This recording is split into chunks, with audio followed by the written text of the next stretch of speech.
35 sampai 39. Markus 1 ayat 35 sampai 39 saya akan bacakan, demikian firman Tuhan. Pagi-pagi benar waktu hari masih gelap, ia bangun dan pergi keluar. Ia pergi ke tempat yang sunyi dan berdoa di sana. Tapi Simon dan kawan-kawannya menyusul dia. Waktu menemukan dia mereka berkata, "Semua orang mencari engkau." Jawabnya, "Marilah kita pergi ke tempat lain, ke kota-kota yang berdekatan, supaya di sana juga aku memberitakan Injil, karena untuk itu aku telah datang." Lalu pergilah ia ke seluruh Galilea dan memberitakan Injil dalam rumah-rumah ibadat mereka dan mengusir setan-setan. Tema Prapaskah hari ini meneladani spiritualitas Yesus. Satu tema yang mungkin kita juga, kalau lihat bacaan ini kita sudah sering tahu, tapi hari ini saya rindu kita boleh merenungkan, khususnya memikirkan bagaimana dengan hidup kita dan apa yang seharusnya mungkin kita boleh kembangkan, kita boleh pikirkan lebih lanjut. Saudara, berbicara tentang spiritualitas, berbicara tentang rohanian, bersyukur ya. Mungkin orang kalau tanya, apa sih yang disyukuri dari pandemi gitu ya. Salah satunya kerohanian kita itu bertumbuh gitu ya. Betul nggak sih saudara? Dulu kan orang ibadah kayak ibadah seperti sekarang kan, jujur ya, kadang itu kayak lihat jam selesainya kapan gitu ya, nanti mau kemana. Ingat nggak masa kemarin ibadah online? Cepet ya, 1 jam tok sudah selesai. Kadang kan nggak sampai ya, betul ya. Lalu kita masih buka yang lain lagi, kayak bahkan ada orang yang waktu awal-awal itu karena online ikut ibadah tuh banyak gereja gitu ya. Bagus kan saudara ya?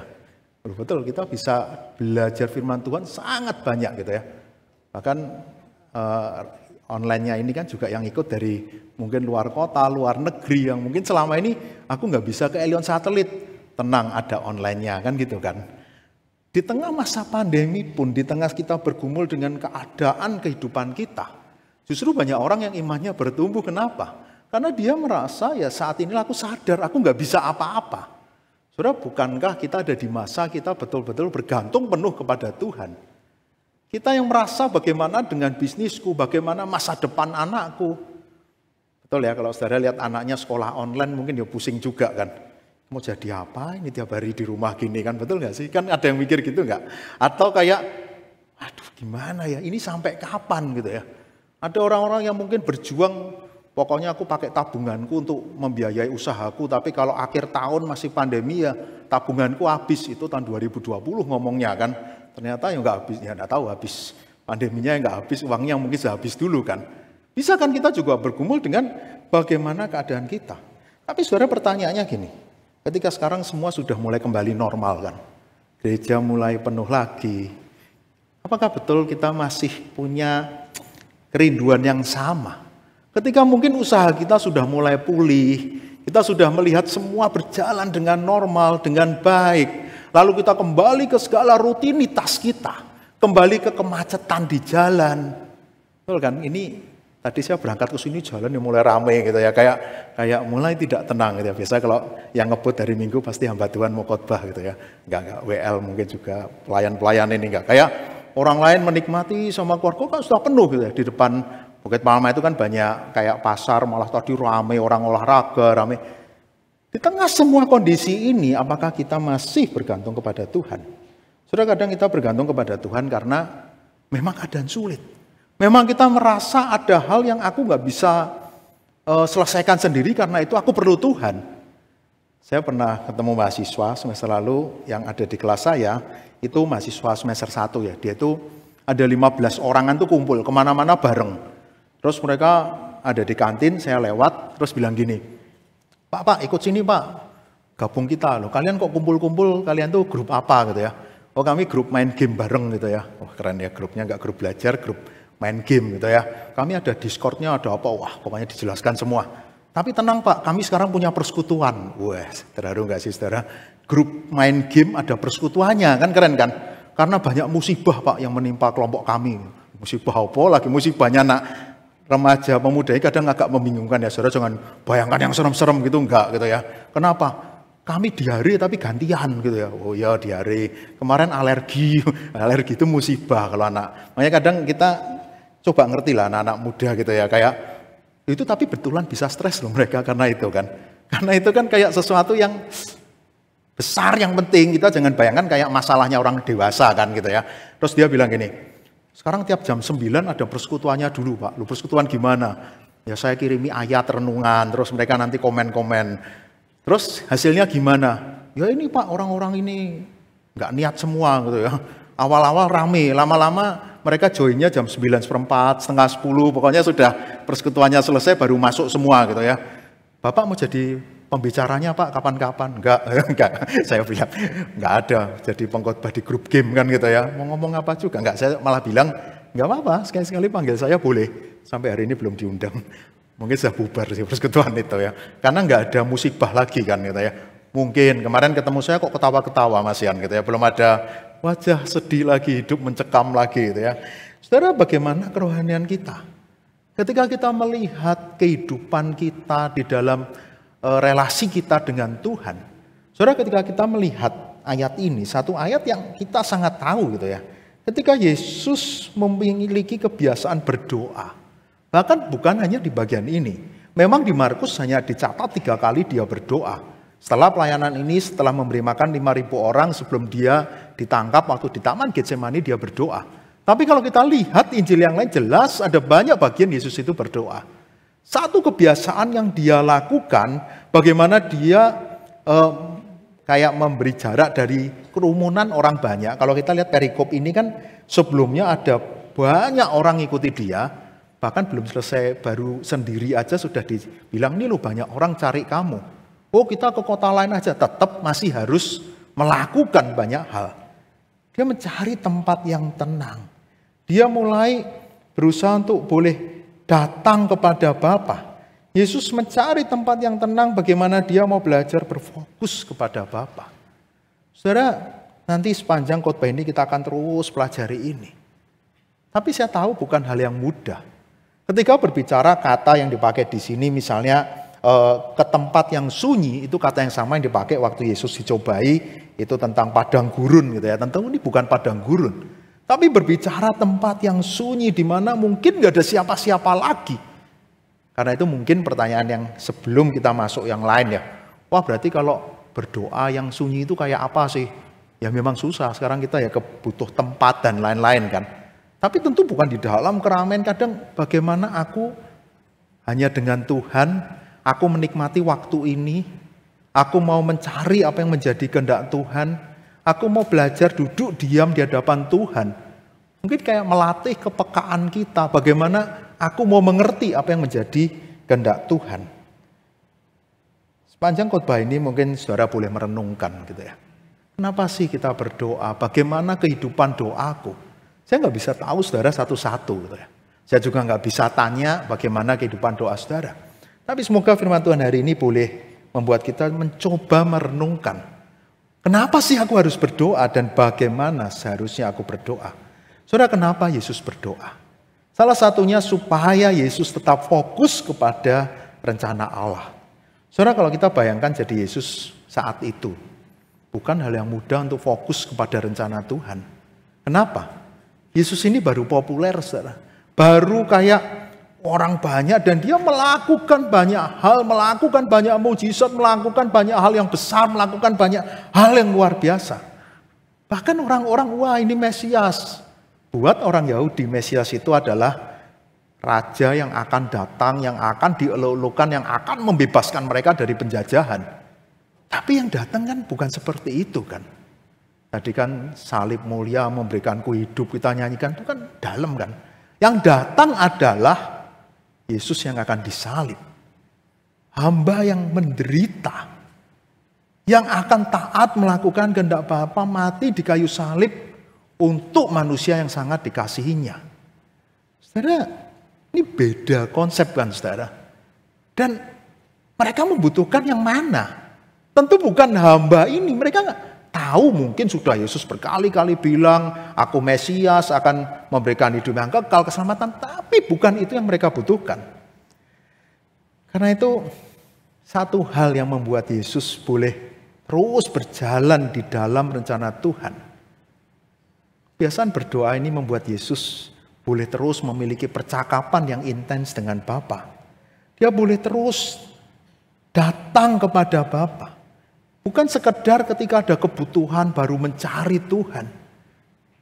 Jelas dia bisa melakukan banyak karya yang luar biasa. Tapi kenapa dia harus tenang?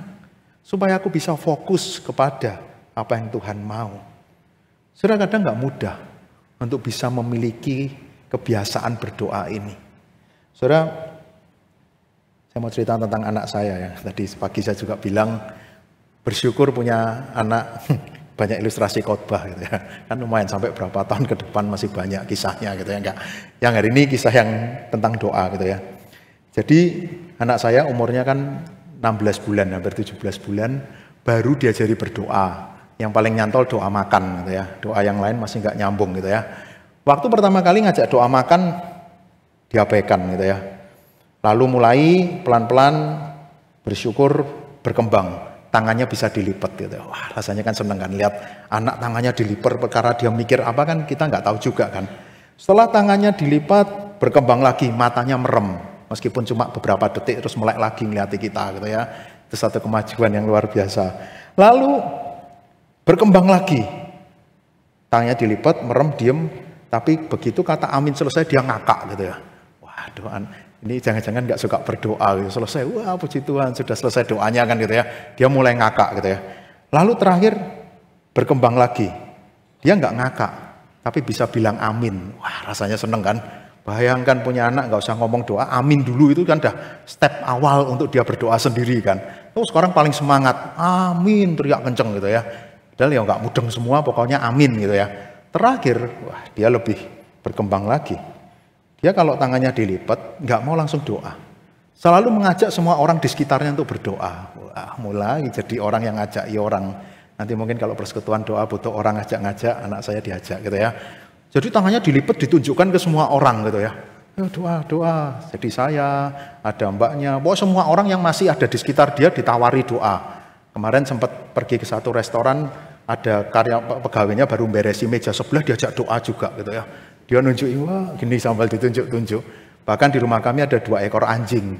Selalu sekarang doanya nunggu anjing itu juga gitu ya. Dia ngeliat di bawah sambil disuruh doa gitu ya. Kami harus menjelaskan dengan susah, anjing gak berdoa nak gitu ya. Wah ya gak mudeng juga. Yes, anjingnya ya duduk ngeliati gitu ya. Ya semoga juga ikut berdoa gitu. Enggak. Yang ini kan. Tapi saudara, kebiasaan doa yang lama-lama saya lihat dia aja menikmati kok kan gitu ya. Betul kan? Dia kan meskipun dalam segala keterbatasannya kan, dia mulai menikmati waktu-waktu berdoa, bahkan yang anak kecil segitu aja. Loh, saya melihat perkembangannya loh. Saya melihat ada hal baik, bahkan itu secara otomatis mengingatkan kita untuk berdoa kan. Dan kali kalau ketemu saudara paling ya diajak berdoa juga gitu ya.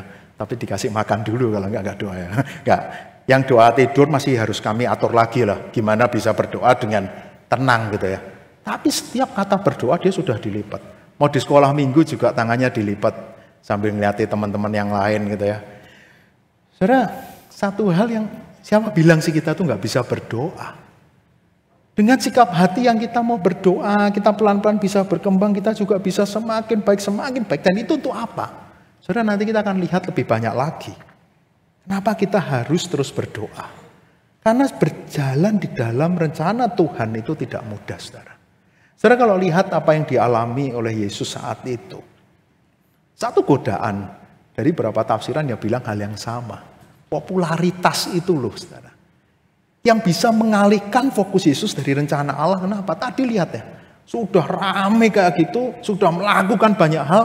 Baru doa tenang aja sudah dicari kan. Loh kamu di mana aja cari-cari dari tadi ini orang banyak cari kamu. Selalu seperti itu kan. Ada banyak orang yang mulai mencari dia. Saudara, misinya tadi mana?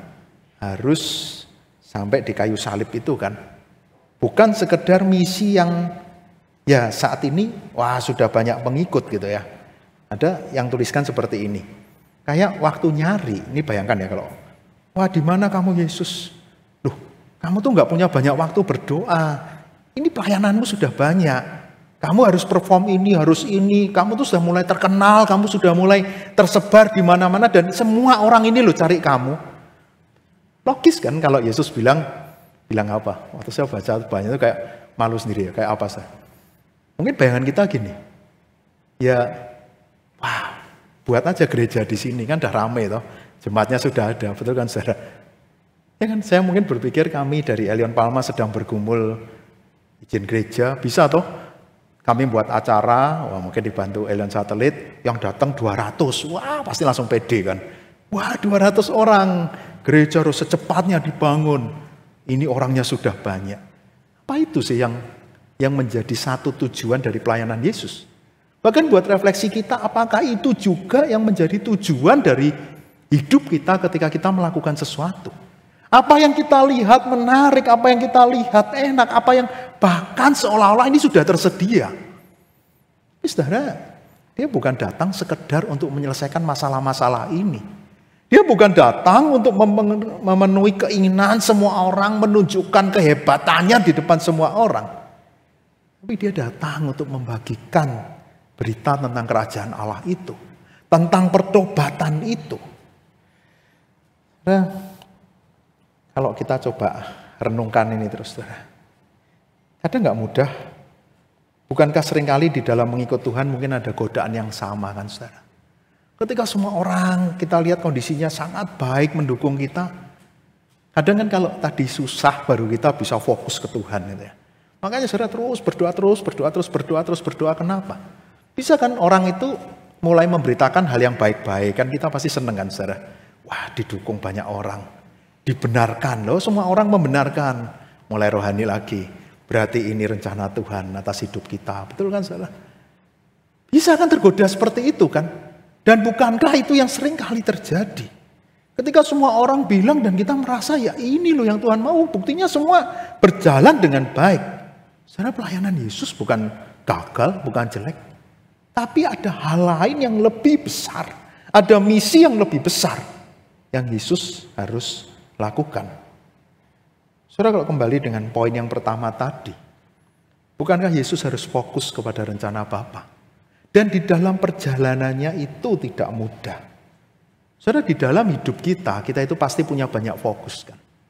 Tapi saudara, mana yang menjadi kehendak Tuhan? Apakah kita sudah serius untuk mengarah ke sana? Ketika bahkan semua tidak mendukung kita untuk ke sana. Saya ada satu ilustrasi. Ya, jadi waktu membuat khotbah ini ngetik ilustrasi tentang doa, saya malah banyak ketawa-ketawa sendiri, karena banyak lucu-lucu, saudara. Kalau nggak lucu ya nggak apa-apa, yang nulis bukan saya, saudara, pura-pura ketawa aja gitu ya. Enggak. Ini maksudnya saya dapat dan cukup mengingatkan saya gitu ya. Jadi ada seseorang yang sedang diet gitu ya. Jadi dia merasa wah berat badanku harus lebih berkurang dan dia selalu gagal. Wah, dia bilang bahkan aku sudah berdoa tapi tetap gagal. Wah, keren ya, diet aja berdoa kan. Saya tidak bisa melihat donat gitu ya. Jadi dia kalau lihat donat itu tergoda. Saya nggak tahu saudara tergoda lihat apa gitu ya. Ada kan yang lihat nasi goreng langsung matanya merah gitu ya. Kalau lihat apa pizza, lihat apa kan kayak dia lihat donat. Terus dia bilang, saya tuh sudah berjuang tapi selalu gagal, selalu makan donat. Dan donat itu dibeli di satu toko yang dekat rumah dia gitu ya. Satu yang menarik ini saudara. Doanya dia itu seperti apa saudara? Jika Tuhan ingin aku membeli donat, maka akan ada tempat parkir kosong di depan toko itu. Menarik ya. Kalau parkirnya penuh berarti Tuhan tidak mengizinkan saya beli donat gitu ya. Terus kenapa dia kok bisa tetap nggak diet? Kenapa saudara? Dan setelah saya keliling 8 kali, ternyata ada parkiran yang kosong gitu ya. Jadi ya sebetulnya Tuhan jawab yang mana sih kan gitu ya. Misalnya doa ini pun nggak betul-betul tepat kan, nantang Tuhan kan gitu ya. Tapi kalau dia mau betul-betul strict sama yang dia katakan ya sudah, harusnya sudah, oh ya berarti aku memang hari ini baru nggak boleh makan donat kan gitu kan. Tapi kenyataannya diputeri terus hari itu 8 kali. Yang lain kan nggak ngerti berapa kali kan. Kadang kita itu loh masih ngeyel kan gitu kan. Oh enak Tuhan donatnya kan gitu ya. Tapi enggak, apakah memang kadang bukankah itu membuat kita akhirnya merasa kita berjuang dan bisa jadi itu bukan yang Tuhan mau. Tapi saudara, ketika kita terus tekun berdoa, kita terus diberikan kepekaan itu. Saudara, ketika lihat ayat ini pun, ini luar biasa. Waktu Petrus ketemu dia aja langsung bilang, semua orang mencari engkau, bayangkan saudara. Sudah berdoa sendiri, tadi kan menikmati tempat yang betul-betul sunyi, Toto datang semua orang cari kamu gitu ya. Wah, sudah ditunggu keramaian lagi. Dan Yesus bisa melakukan banyak hal. Saudara, godaan yang tentu tidak mudah yang harus dialami oleh Yesus. Tapi saudara, yang menarik ini. Kalau kita lihat apa yang Yesus lakukan, saudara. Bukankah ada banyak hal yang mungkin bisa menghalangi? Saudara, kalau kita lanjutkan ayat ini tadi yang menarik, saudara. Lalu pergilah ia ke seluruh Galilea. Sebentar, ayat yang bawahnya jawabnya, marilah kita pergi ke tempat lain, ke kota yang berdekatan, supaya di sana juga aku memberitakan Injil. Karena untuk itu aku telah datang. Yesus sungguh-sungguh memilih jalan yang berbeda kan. Ketika Petrus bilang, ini lu banyak orang nunggu kamu, ayo kita layani lagi. Sama kayak kemarin kan, mungkin gitu kan. Kadang karena keberhasilan kemarin kita sudah merasa ini pasti berhasil lagi kan gitu kan. Yesus bilang enggak. Ketika Yesus bilang, tentu Yesus tahu kan apa yang ada di hati orang-orang ini kan. Mereka bukan mencari Yesus, mereka bukan mencari Bapa, mereka itu mencari mujizatnya itu kan. Makanya Yesus bilang, kita pindah ke tempat lain. Lebih baik kita pindah ke tempat lain, bagaimana Injil bisa diberitakan di sana. Saudara, kondisi yang tidak mudah. Dan di sini, waktu saya coba renungkan, saya baca yang menarik, saudara. Yesus alami ada satu penghambatnya, saudara. Penghambatnya itu siapa? Kalau kita lihat di sini kan Simon dan kawan-kawannya menyusul dia kan, saudara. Saudara, kalau kita coba renungkan lagi ayat ini, saudara. Ketika mau taat kepada rencana Bapa, ada banyak halangan yang kita bisa temui. Bahkan siapa Simon ini, saudara? Dia adalah orang terdekatnya Yesus kan. Jadi muridnya Yesus kan ada Petrus, Yohanes, Yakobus yang dekat dan selalu ada bersama dengan Yesus kan. Ada banyak kesempatan yang lain gak ada, yang ada itu mereka kan.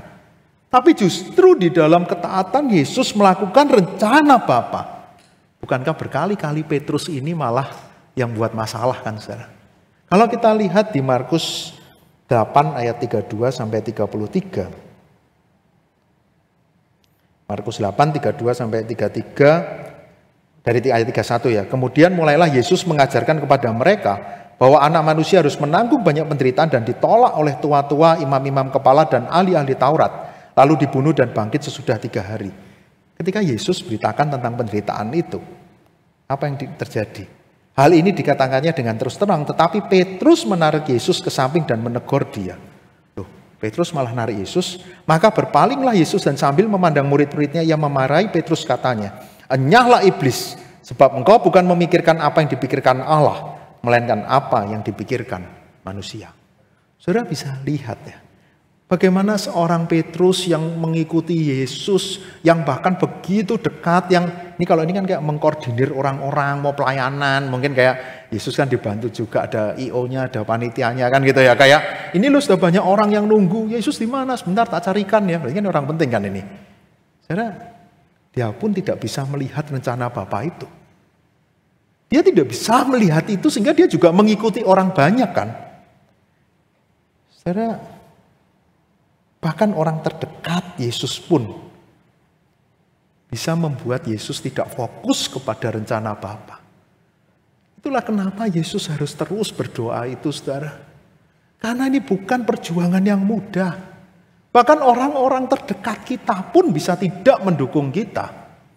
Tapi sebaliknya, saudara, saya mau katakan tentu orang terdekat pun bisa dipakai Tuhan untuk membuat kita boleh mengerti kehendak Tuhan. Ketika kita mau sama-sama punya mata yang tertuju kepada Tuhan kan. Tapi ketika kita tidak melihat hal yang sama, dikatakan sebab engkau bukan memikirkan apa yang dipikirkan Allah, melainkan apa yang dipikirkan manusia. Itu yang membuat kita harus terus berdoa, saudara, supaya pikiran Allah itu yang ada di dalam hidup kita. Ada kisah lain tentang doa seorang pengkhotbah Skotlandia namanya Guthrie. Dia berdoa di kebaktian pagi untuk hujan gitu ya. Jadi kebaktiannya pagi dan sore. Waktu sore mau khotbah, cuacanya cerah, anaknya tuh namanya Mary, dia ngasih payung ke papahnya gitu ya. Pak, ini payungnya dibawa. Papanya bilang, lu buat apa? Oh, nggak hujan kok bawa payung gitu ya. Anaknya bilang apa, saudara? Kan tadi papa berdoa untuk hujan gitu ya. Karena cuaca di sana panas, Di dalam doa syafaatnya berdoa untuk hujan di area sini, Tuhan bisa kirimkan hujan. Papahnya pagi berdoa dengan mantap, sore nggak bawa payung. Menarik ya saudara ya. Betul gak sih, kadang kan kita juga berdoa tapi tidak mengantisipasi kalau doa itu dijawab juga kan. Baru marah kalau doanya nggak dijawab, betul kan saudara ya. Terus anaknya mulai kasih payung, papahnya kan ya waduh diomong gini, akhirnya payungnya dibawa kan. Ketika dia pulang ternyata hujan deras turun gitu ya. Mereka payungan dengan penuh sukacita. Mungkin orang bingung ya, hujan terus payungan kok ketawa-ketawa itu kenapa kan gitu ya. Karena sadar itu jawaban doa dari Tuhan kan. Saudara, waktu saya baca ini saya malah tertegurnya apa? Yang doa aja jangan-jangan nggak sadar kan. Bisa jadi di dalam doa kita pun kita itu belum sungguh-sungguh mengerti apa jadi kehendak Tuhan. Apalagi tambah nggak berdoa kan. Tapi saudara terus kita berjalan di dalam doa itu kenapa? Tadi doa itu bukan sekedar satu kali tapi intens berelasi dengan Bapa. Saudara kalau lihat kisah-kisah ini menarik ya saudara. Bukankah ini yang seringkali kita alami? Kita tidak bisa fokus. Tapi saudara yang menarik dari kisah firman Tuhan. Kisah ini tentu kalau kita lihat bagian firman Tuhan yang lain gak berhenti di sana saudara. Tanda kutip Petrus itu kan jadi penghalang, jadi penghambat saudara. Tapi saudara kalau kita coba lihat bagian firman Tuhan yang lain. Bagian ini cukup menguatkan saya kenapa saudara. Ternyata Petrus pun nanti juga menjadi orang yang berdoa. Dan dia pun menjadi orang yang taat melakukan rencana Bapa. Meskipun tadi dia seolah-olah menjadi penghambat itu kan saudara. Saudara di beberapa bagian ini dicatat Petrus berdoa. Dia menyediakan waktu khusus untuk berdoa. Dia datang kepada Bapa di dalam doa. Ketika berbicara meneladani spiritualitas Yesus. Petrus teladani itu di masa-masa gereja mula-mula. Bagaimana dia boleh berjuang, bagaimana dia boleh menjalani pelayanannya yang tidak mudah. Bagaimana dia harus menghadapi banyak tantangan. Tapi jelas dia melakukan di dalam doa. Saudara, bagian ini menjadi menarik saudara. Artinya menjadi satu kebutuhan. Yang Petrus pun ketika dia yang sebelumnya menjadi penghambat, yang bahkan tadi nyala iblis. Kamu gak ngerti pikiran Tuhan itu. Dia menjadi orang yang bisa berdoa. Dan saudara kalau kita lihat efek dari doa itu apa saudara? Saudara, kalau tadi Yesus pun kita tahu kisah Petrus ya. Akhirnya kan dia menyangkal, lalu Yesus berapa kali ngomong keras tentang Petrus ini. Tapi saudara misalnya kita lihat di yang Kisah Rasul 5 ayat 29. Kisah Rasul 5:29, tetapi Petrus dan rasul-rasul itu menjawab katanya, kita harus lebih taat kepada Allah daripada kepada manusia. Saya lihat ya statement yang begitu luar biasa diucapkan oleh Petrus. Bagaimana dia menjalani pelayanannya, bagaimana dia betul-betul bergantung penuh kepada Tuhan di dalam doa. 1 Petrus 4 ayat 7, kesudahan segala sesuatu sudah dekat. Karena itu kuasailah dirimu dan jadilah tenang, supaya kamu dapat berdoa. Saudara, habis ini kita mulai renungkan tentang diri kita, saudara. Tapi bukankah hal-hal ini yang seharusnya menguatkan kita, saudara? Yesus taat melakukan rencana Bapa sampai akhir. Di dalam pelayanannya dia tidak pernah berhenti berdoa. Seorang Petrus pun yang sebelumnya nggak ngerti rencana Tuhan itu, dia boleh taat sampai akhir. Bahkan kalau menurut sejarah, bukankah dia disalib terbalik karena dia tidak mau sama seperti Yesus. Waktu dia harus dihukum, dia memilih jalan itu. Tadi jelas, aku lebih menuruti Allah daripada manusia.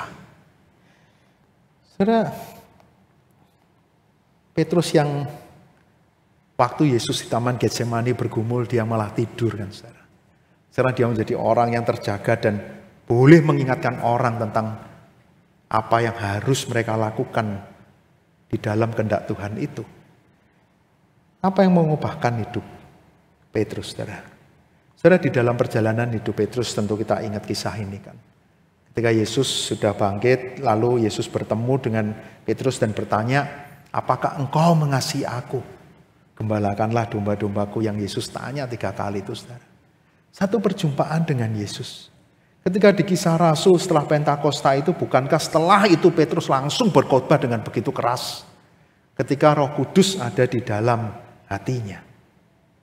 Saudara, ketika Petrus boleh melihat karya Tuhan itu, ketika dia boleh mengalaminya, hidup Petrus itu menjadi hidup yang mau terus berjalan di dalam rencana Tuhan. Seperti Yesus yang sudah meneladankannya itu, saudara. Saudara, di sini kita akan bahas yang lebih praktis, saudara. Tapi bagaimana dengan hidup kita, saudara? Apakah kita sudah hidup melakukan kehendak Tuhan itu? Apakah kita sudah betul-betul sadar kalau Yesus tadi berjuang sampai taat mati di kayu salib itu untuk kita, saudara, orang berdosa? Yang akhirnya Petrus pun melihat apa yang Yesus lakukan, ini loh yang aku harus bela, yang aku harus beritakan. Karena dia yang telah lakukan itu begitu besar, begitu berdampak dalam hidup dia. Apakah yang Yesus lakukan sudah berdampak dalam hidup kita, saudara? Roma 5 ayat yang pertama, sebab itu kita yang dibenarkan karena iman, kita hidup dalam damai sejahtera dengan Allah oleh karena Tuhan kita Yesus Kristus. Oleh dia juga kita beroleh jalan masuk oleh iman kepada kasih karunia. Di dalam kasih karunia ini kita berdiri dan kita bermegah dalam pengharapan menerima kemuliaan Allah. Dan bukan hanya itu saja, kita bermegah dalam kesengsaraan. Kita tahu bahwa kesengsaraan itu menimbulkan ketekunan, ketekunan menimbulkan tahan uji, dan tahan uji menimbulkan pengharapan. Dan pengharapan tidak mengecewakan karena kasih Allah telah dicurahkan di dalam hati kita oleh Roh Kudus yang telah dikaruniakan kepada kita. Saudara, Yesus berdoa kepada Bapa, diajarkan kepada murid-muridnya. Kenapa sih kok kita bisa berdoa, saudara? Karena apa yang Yesus lakukan itu. Manusia berdosa seharusnya jauh dari Allah. Tapi Allah sudah memperdamaikan manusia melalui pengorbanan Kristus itu. Sehingga kita boleh dekat dengan dia. Jadi saudara, sebetulnya salah satu yang menjadi dampak langsung dari anugerah keselamatan itu apa sih, saudara? Kita boleh berdoa. Betul nggak sih, saudara? Kita boleh berdoa bukan karena kita yang mau berdoa. Karena relasi ini sudah dipulihkan oleh kematian Kristus di kayu salib. Dan kita boleh datang kepada Tuhan di dalam doa. Bagaimana doa kita, saudara? Apakah kita sudah menggunakan hak istimewa kita sebagai orang yang sudah ditebus? Damai sejahtera kalau di Alkitab tuh sebelumnya terpisah, sekarang damai. Ada shalom itu bersekutu dengan Allah, menjadi kayak apa? Tercipta harmoni dengan Allah. Aku ngerti mana yang menjadi kehendak Tuhan. Itu loh yang menjadi buah dari penebusan itu, saudara. Kapan kita berdoa, saudara? Waktu ada masalah. Masa sih kerohanian kita bertumbuh nunggu pandemi lagi, kan ya nggak mau, saudara, betul ya? Pasti kan, waduh jangan ada lagi. Tapi kalau nggak ada kadang kita lupa kan. Masa nunggu masalah hidup kan gitu kan. Tapi kadang kan itu kan, saudara. Nunggu masalah dulu baru kita tuh mau cari Tuhan. Kenapa? Ketika kita mau menjalani hidup kita bersama dengan Tuhan, tadi jelas ada kesengsaraan harus membuat kita tahan uji, tapi aku punya pengharapan. Ada seorang nelayan di laut, beberapa orang, lalu ada badai datang gitu ya. Semua berdoa, kecuali satu orang, saudara. Nah, lama-lama badainya itu kan nggak tambah berhenti kan. Wah, satu perahu sudah ngeliati orang iki pelakunya iki, makanya dihukum Tuhan. Kadang kan gitu ya, saudara ya. Dilihat orang, dia mulai nggak nyaman kan. Yang lain bilang, wes kowe doa wae daripada kita tenggelam gitu ya. Lalu dia bilang, aku sudah 15 tahun nggak doa gitu ya. Tapi daripada disalahkan ya aku doalah gitu ya. Dia doanya gini, Tuhan aku belum menerima apapun darimu 15 tahun ini. Ya dia nggak doa merasa Tuhan yang nggak nolong dia kan, betul ya. Logis juga gitu ya. Dan jika engkau membantu kami sekarang dan menyelamatkan kami, aku berjanji tidak akan mengganggumu 15 tahun lagi ke depan. Wes, saya bilang ilustrasi doa ini lucu-lucu, saudara. Tapi logis toh, saudara. Aku lo nggak ngerepoti, wong semua lancar kok kan gitu kan kira-kira kan. Tapi kali ini sekepepet Tuhan, daripada dimarahi orang-orang iki lah. Tak doa ya Tuhan, jawaban habis ini aku nggak ganggu lagi gitu ya. Kan kadang gitu kan, saudara. Kita ini lihat Tuhan seperti apa gitu ya. Apakah kita melihat dia karena kita berdoa karena aku butuh tahu kehendak Tuhan itu yang mana. Saudara, tadi Petrus pun ada iblis yang bisa menggoyahkan dia kan. Iblis bisa mengganggu fokus kita kepada rencana Tuhan. Saudara, dalam hidup kita, bukankah ada banyak fokus yang harus kita perjuangkan, saudara? Seringkali mungkin banyak mimpi kita, banyak cita-cita kita. Tapi sebagai anak Tuhan harusnya kan kehendak Tuhan itu kan. Hidupku, keluargaku, gerejaku, semua di dalam rancangan Tuhan. Itu yang harus aku perjuangkan dan aku harus tahu. Tapi kadang nggak mudah, saudara.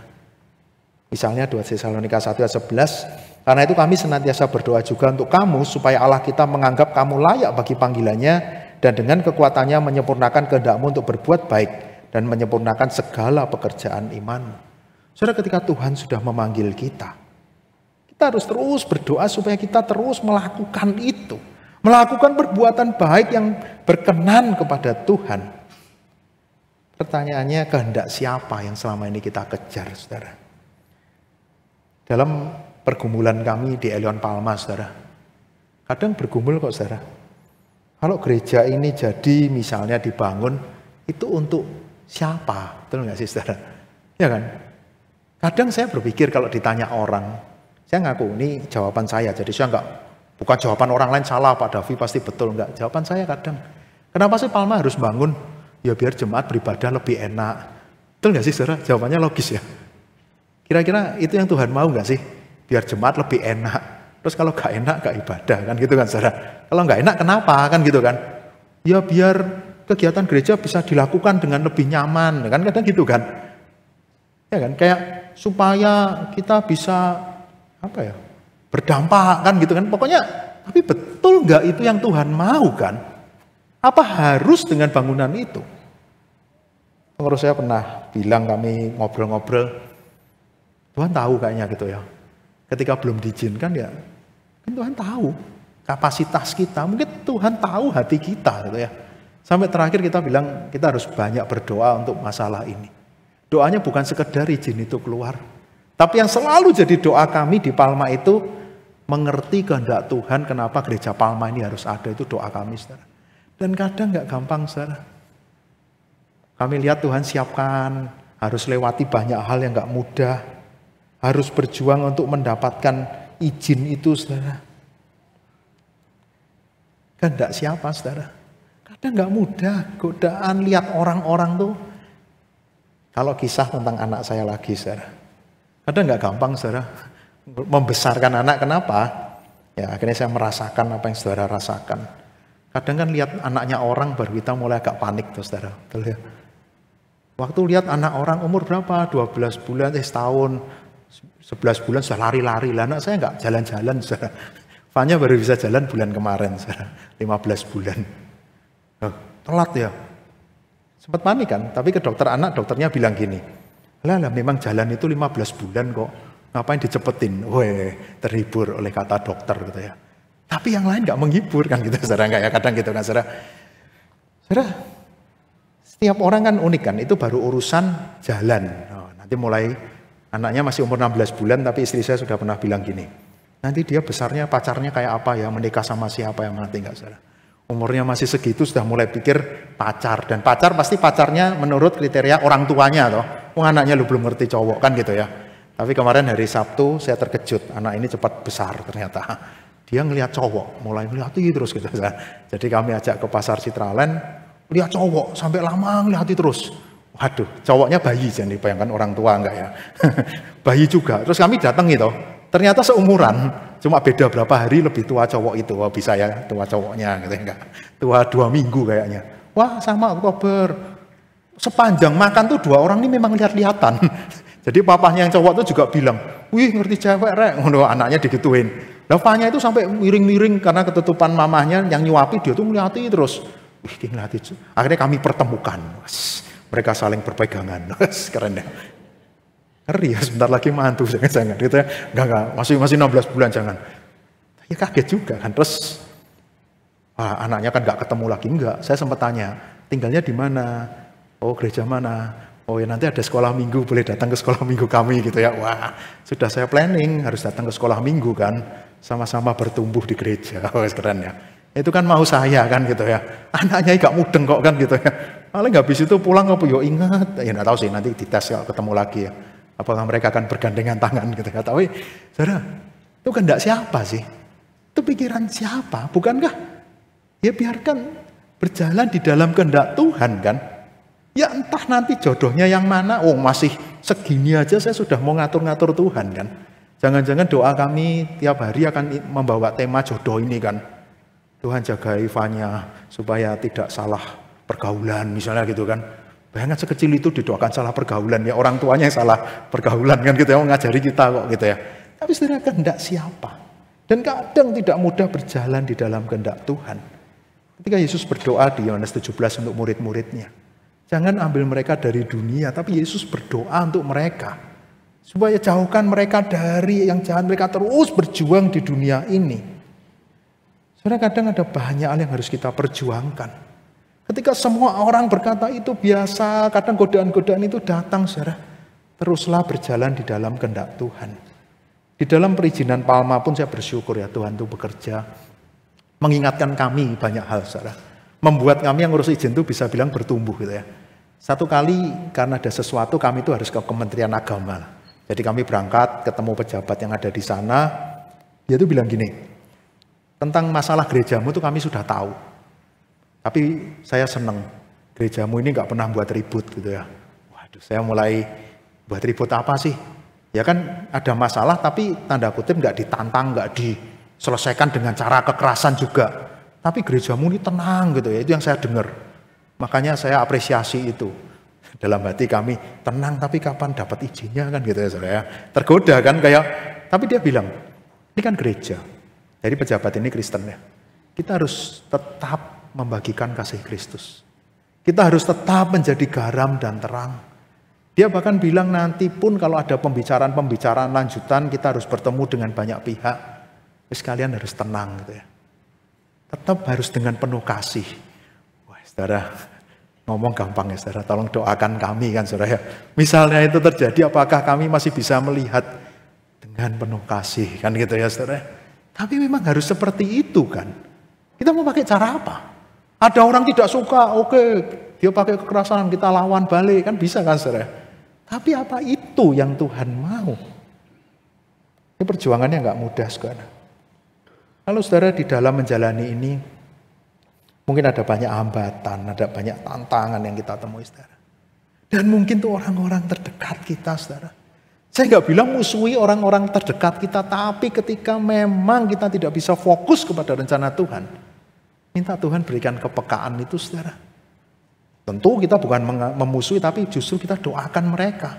Kita ajak mereka untuk memikirkan satu rencana Tuhan ini. Untuk gereja kita, untuk keluarga kita, untuk banyak hal, saudara. Itu kan, saudara. Kalau bisa dikembangkan kan lebih baik lagi berdoanya sebagai keluarga, sebagai gereja. Bagaimana kita terus bergantung penuh kepada Tuhan. Saudara, bagaimanapun keadaan kita hari ini, saudara. Hal apapun yang Tuhan percayakan kepada kita sekarang. Saya nggak tahu Tuhan percayakan apa. Siapapun orang yang ada di sekitar kita yang Tuhan percayakan. Bahkan tantangan kesulitan apapun yang Tuhan izinkan sekarang di dalam hidup kita, saudara. Saya cuma mau katakan, hidup kita berharga di hadapan Tuhan. Yesus berjuang sampai akhir demi kita orang yang dikasihinya, saudara. Bahkan dia memperdamaikan kita dengan Allah supaya kita boleh dekat dengan dia. Boleh berdoa, saudara. Tetaplah berdoa. Supaya kita bisa terus fokus. Supaya kita bisa terus berjuang. Supaya kita bisa terus melakukan kehendak Tuhan. Dan kita tidak salah arah. Mari kita berdoa. Saya rindu mengajak kita berdoa satu doa yang diajarkan Tuhan Yesus. Biarlah menjadi doa yang terus kita juga ingat. Kehendak Tuhan itu yang terjadi. Saya akan doakan pelan-pelan, kalau saya nggak hafal doa Bapa kami boleh mengikutinya. Mari kita berdoa. Bapa kami yang di surga, dikuduskanlah namamu, datanglah kerajaanmu, jadilah kehendak-mu di bumi seperti di surga. Berikanlah kami pada hari ini makanan kami yang secukupnya, dan ampunilah kami akan kesalahan kami, seperti kami juga mengampuni orang yang bersalah kepada kami. Dan janganlah membawa kami ke dalam pencobaan, tetapi lepaskanlah kami daripada yang jahat, karena Engkaulah yang mempunyai kerajaan dan kuasa dan kemuliaan sampai selama-lamanya. Amin. Jemaat diundang untuk bangkit berdiri. Kita akan mengikrarkan pengakuan iman kita. Pengakuan iman rasuli. Aku percaya kepada Allah, Bapa yang Maha Kuasa, Khalik langit dan bumi, dan kepada Yesus Kristus, anaknya yang tunggal Tuhan kita, yang dikandung dari Roh Kudus, lahir dari anak darah Maria, yang menderita sengsara di bawah pemerintahan Pontius Pilatus, disalibkan, mati dan dikuburkan, turun ke dalam kerajaan maut. Pada hari yang ketiga, bangkit pula dari antara orang mati, naik ke surga, duduk sebelah kanan Allah, Bapa yang Maha Kuasa. Dan dari sana ia akan datang untuk menghakimi orang yang hidup dan yang mati. Aku percaya kepada Roh Kudus, gereja yang kudus dan am, persekutuan orang kudus, pengampunan dosa, kebangkitan tubuh, dan hidup yang kekal. Amin. Jemaat dipersilakan duduk.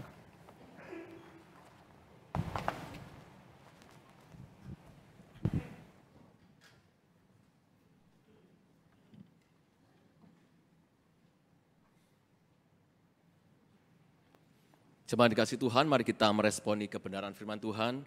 Kita mau serius untuk melihat kehidupan doa kita, melihat dengan serius tentang relasi kita dengan Tuhan, membangun relasi spiritual kita dengan Tuhan. Dan kita dapat menjalani kehidupan kita dengan berbagai tantangan dan kesulitannya dengan hati yang tetap percaya, tetap teguh